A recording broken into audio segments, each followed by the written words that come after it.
These now familiar scenes filmed by Omahu's Dana Nuku the day the Ngaruroro River broke through its banks. We made sure my kids were safe. That was my main thing. My kids needed to be safe.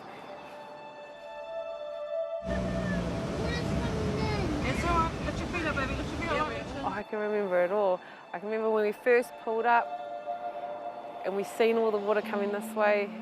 We looked down that way and we were thinking everywhere was water. We didn't know, well, we actually knew the only way to get my kids out was over the bridge.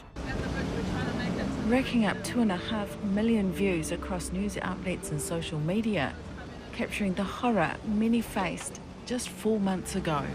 Hold on, my kids, hold on. You all right? Everyone all right? It's all right, it's all right. We're nearly there.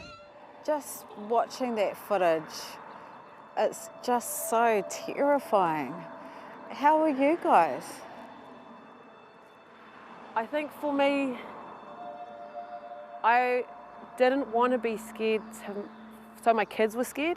I wanted to make it like it was an adventure, like it was something cool, even though, yeah, it was terrifying. What isn't seen in the footage was a well-planned escape. Hold on, my kids, hold on. You all right? And you can't see it in my footage, but behind us is a digger tracking behind us and has its arm on the other side of the truck supporting us. So if the road was broken, we could jump out the window, climb on the arm, back in the digger and go back home and make another plan. But it worked. We've done it. Dana and her children made it across the bridge to safety and are amongst the lucky ones to get emergency housing as they try to rebuild their lives that were swept away on Valentine's Day. Their home destroyed. And where was our kitchen? Oh, it was over here. Kitchen was over here. And our fridge was over here. And the couch was over here. The couch was over here. It's just sad, but we lost everything. My boys, my young ones, so I've got like a 7 and a 4-year-old. Every time it rains, they cry. They really cry. They say they need to go to Omahu to go and help their nan and pappy, but then they don't want to go to Omahu because they're scared it's going to flood. Yeah, I think now water for them is a bit of a trauma because they always think when it rains it's going to flood. More than 1,000 homes across the Hastings and Napier districts were affected by the floods, many more in areas potentially unsafe to live in. 3.5 million cubic metres of silt needs to be cleaned up. In Eastdale, it's hard to imagine this is 4 months on. Hukarere College, damaged beyond repair.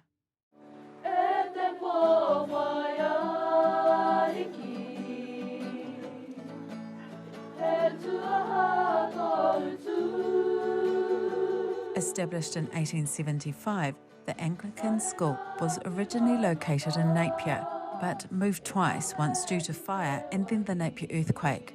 The school relocated to Eastdale in 2003.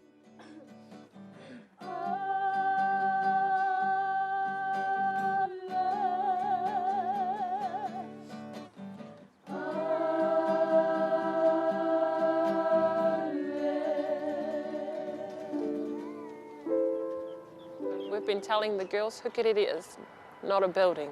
She's within you, she's within all of us, and Hukarere will rise again. She's just a building, and we're all safe. This is the first time students and teachers have been back to the school since the fateful night they were evacuated.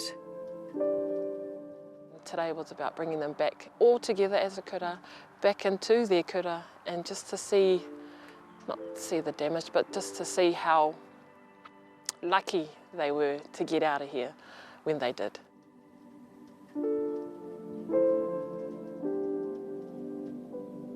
"48 girls were in the hostel when the cyclone hit, and despite there being no official warnings, hostel manager Amelia Coe made a call to evacuate the girls the night before the river swept through the valley. It was really unexpected because we were packing up everything that we could into our school bags just because we thought we would be gone for like the night maybe and be back the next morning. We never could have ever expected that it was going to be that huge. The girls were evacuated to Napier's Puke Muki Muki Marae, but were soon separated as boarders returned home to their anxious parents. We are here thinking of you, we are here wanting to support you.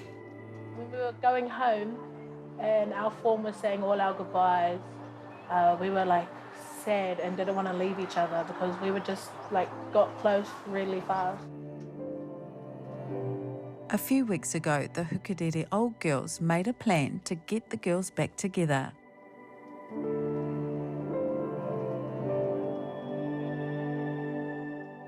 Because, you know, we've been under this kapua pauri since February, so coming here was just, kotau, yeah. We've still got girls who have belongings in the buildings, so it was about bringing them back to whakatau them as well. Because this was their home for the past 5 years for some of them. This was their final year, and some of them were only here for a few weeks. Yeah. So for that was for them. So kia tau te wairua, they got to walk through the kura, feel it, take it all in, and many tears, yeah, definitely. Safety first, we kept to the track, we didn't take them into the buildings for safety reasons, but also to not put too much trauma on the girls as well.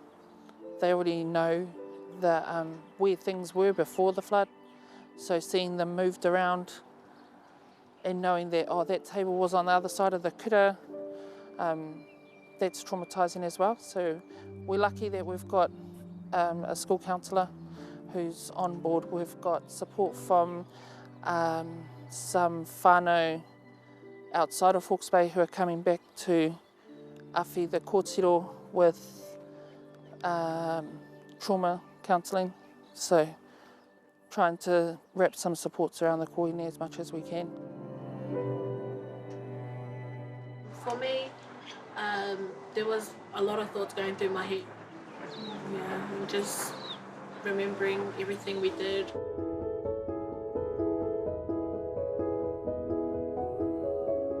was sad, seeing it was kind of like all our, everything's like, it was just too sad. But yeah, our memories got washed away, you know.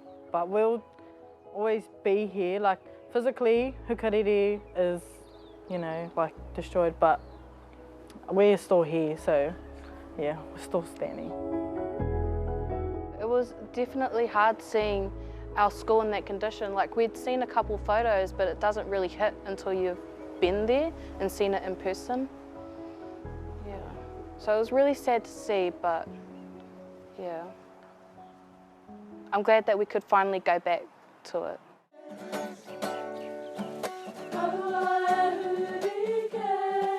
With no school and no hostel, the girls have been learning online with the local students being taught at a learning hub set up in Havelock North at the St Luke's Church.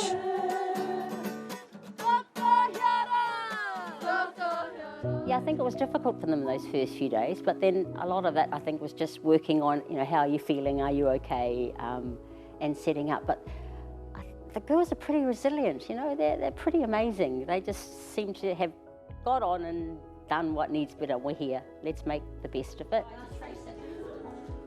Interim Principal Karen Tana has only been in the job for 6 weeks.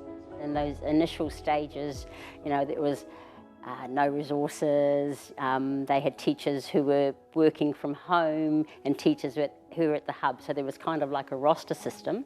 A day with some would come here and teach face-to-face, some would go away to teach at home because there's no fibre here. So it's just been a matter of building. It's been tough to find a site for the school, but the TOT Trust Board has confirmed they've secured a new site in Hastings, and they have bought a motel in Havelock North and will begin renovations for a hostel next week.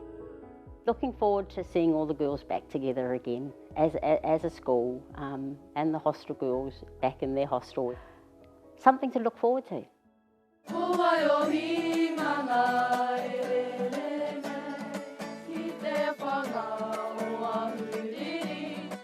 In the meantime, we'll just keep going with their teaching and learning and trying to do the best by them in a situation that's not ideal, but being grateful for what we have.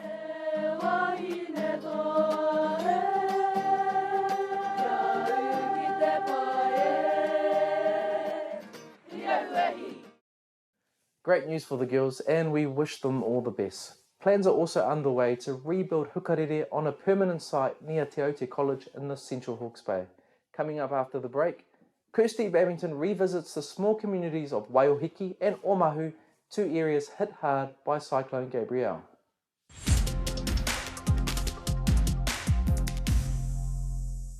Welcome back. It's expected that it will take years for the Hawke's Bay region to recover from the damage caused by Cyclone Gabrielle.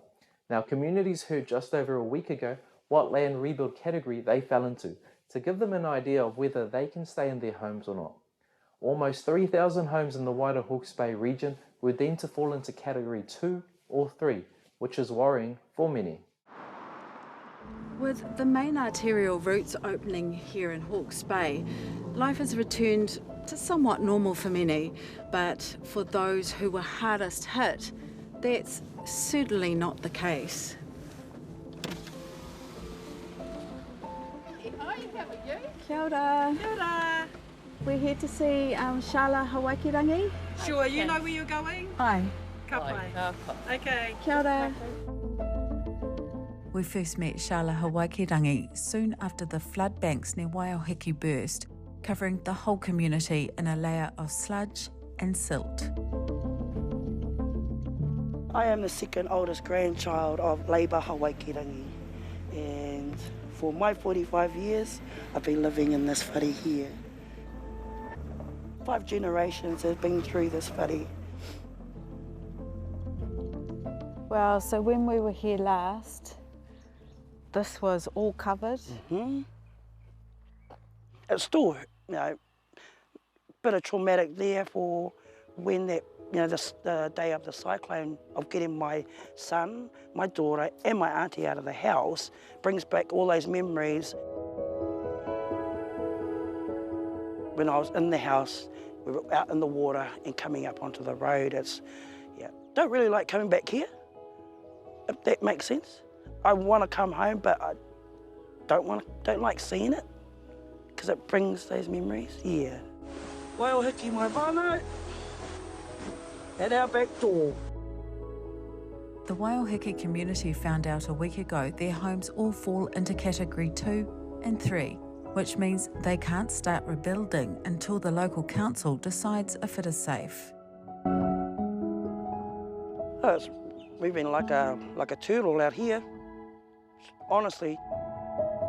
Shala says help has been erratic at best. The whānau have done it all ourselves. We went and hired machines to, well, my family have been calling them sakimoto machines, to help suck the silt from underneath the house. That's lucky you guys have got enough resources to be able to hire that yourselves, Yeah. but I imagine a lot of whānau aren't as resourced. No, I mean,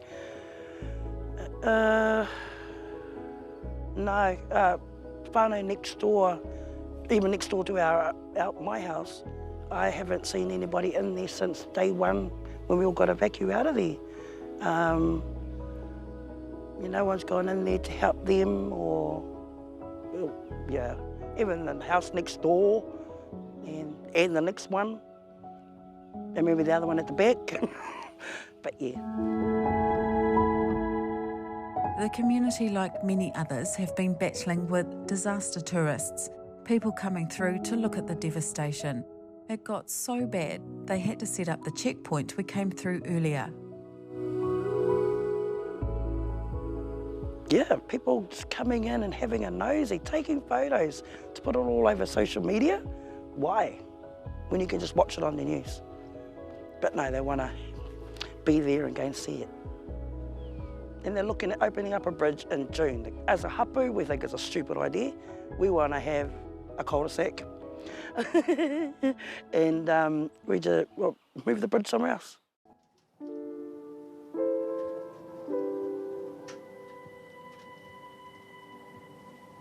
Down the road, Julie Ferguson can see progress, but until the green light is given, no more work can be done. This is your bedroom. This would have been your sanctuary, your space. Yes, my space. I did all that I could do. I'll come out for other marae-based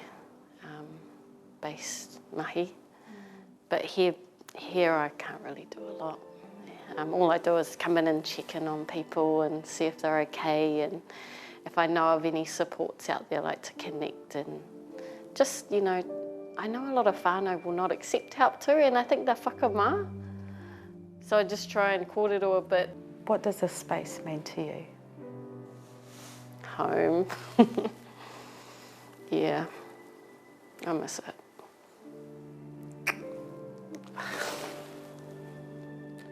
Oh, I miss looking out that window. I miss my bedroom. I miss being back here from where I'm from.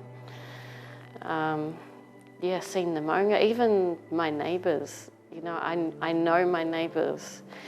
I felt safe here.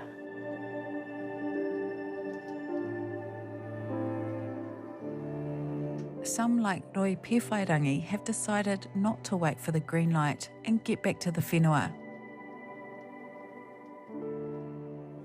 How does the shower work? Well, it's going to teach me So at the moment we just got this water tank filled up from another bore, and we're transferring it into the shower one that will connect to the shower, so then we can have hot showers. So as much as you know there's still so much work to be done and you're in a caravan and you're only just getting a shower, you'd rather be here. Yeah, definitely. It's a big job. Yeah. Worst thing is all our families are just everywhere. They're not, how we're in a maraika environment. Well, it's completely foreign. They're all split up in different parts of Napier Hastings. That's why it's important to come back if you can, to come back. Then everyone knows, oh, we've got someone to visit there. The community is now on tenterhooks waiting for land zoning decisions, having to move from their whenua, something few wish to contemplate.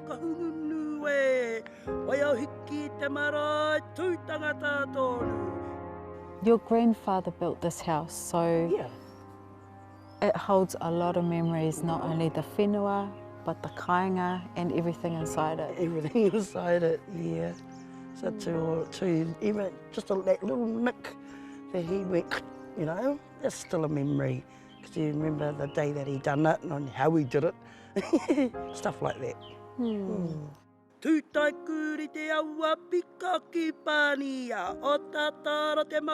Ahi ka, keep those fires burning. My ancestor, my tupuna, her name was Pitaka Te Otipika. And in the battle of the Pakake Wars, all the men, everyone took off to go and fight this war. But she stayed back here in Waihihi and kept all these fires burning. So to show other people, you know, we're still here. Don't come here and invade us. Yeah, so that was my tupuna. Hiki hiki tia, hapa hapa inga, tūraupa.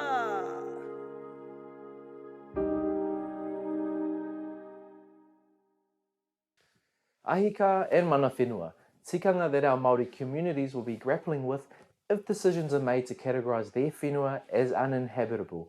Coming up, Kirsty Babington returns to Omahu, where the floods revealed some unexpected treasures.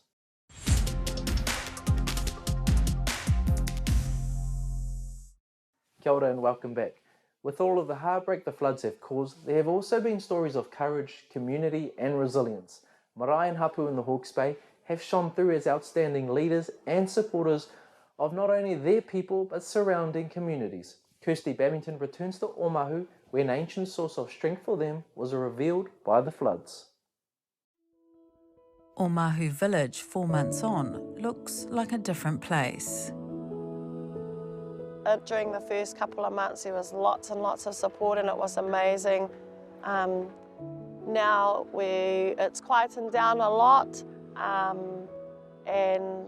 but so has the workload as well. It has quietened down a lot. Everyone's homes are at a point now where they're just waiting to be rebuilt or waiting to be renovated. So everything's cleaned out of their homes. Our streets are clean, our urupa is clean, our whenua is as clean as we can get it. And so now we're just waiting for the opportunities that are, to present themselves, and waiting for builders, waiting for all those things that, that we need to get moving forward. The focus now is getting people back to the village, but they too are in Category 2, which means further work on stop banks, draining, and in some cases raising homes before rebuilds can happen. So we've got roughly around 150 homes, that's a rough estimate, that were affected by the flood. And so we have whānau that are living with whānau in the suburbs, living with whānau there, and then we have whānau that are staying here. And then we have whānau who are camping on their whenua or have got in caravans and gone back to their whenua. So there's a mix of different scenarios and where whānau are at currently. But everyone's saying the same thing. They all just want to get back to their whenua and start working on their homes. The marae has been the centre of activity, but it's still been tough for many whānau here, 5 of which are still living at the marae. And for other whānau, the burden of living with others is also taking its toll. One thing everyone understands is that everyone's in the same position and everyone is in the same boat, where everyone that's living here is displaced and has no home to return to. So we all understand what that feels like, and everyone that is working here and providing that support for our whānau understand that too. But the hapu has had an unlikely source of support surface from the floods.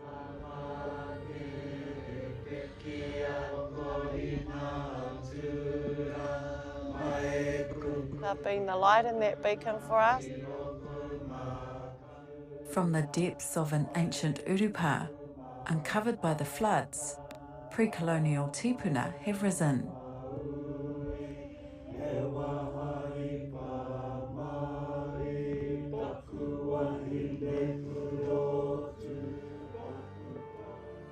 It feels almost like it's a gentle reminder for us. We've got yous, we're here, we haven't gone anywhere, and they've definitely been the light in the dark. These reminders from Te Ao Tawhito, they were from Te Ao Tawhito, so those instant connections back to that ao and the reminders that we haven't gone anywhere and we're still here. We've got your backs, we're still here supporting you.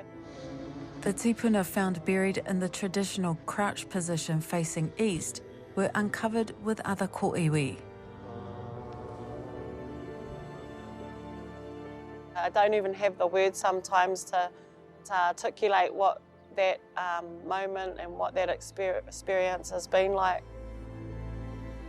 Natasha, who works at Te Papa, has been on secondment back home to help the hapu document and care for the kōiwi.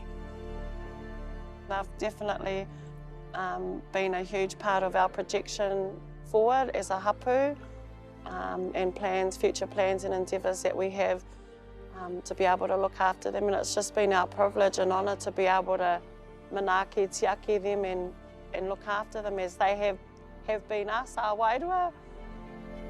A future that will include papa kāinga and a whare taonga to also house old carvings, including a complete pātaka which surfaced in the floods. This here is the teko that used to sit on top of the whare, the ao whare kahukura nui. Wow, he's huge. So that tino taonga. Aye. Yeah.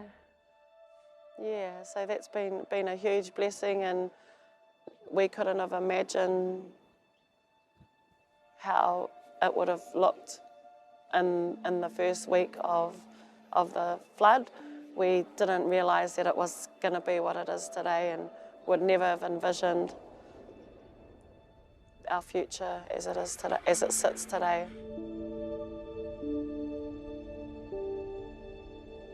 It's enabled us to dream big.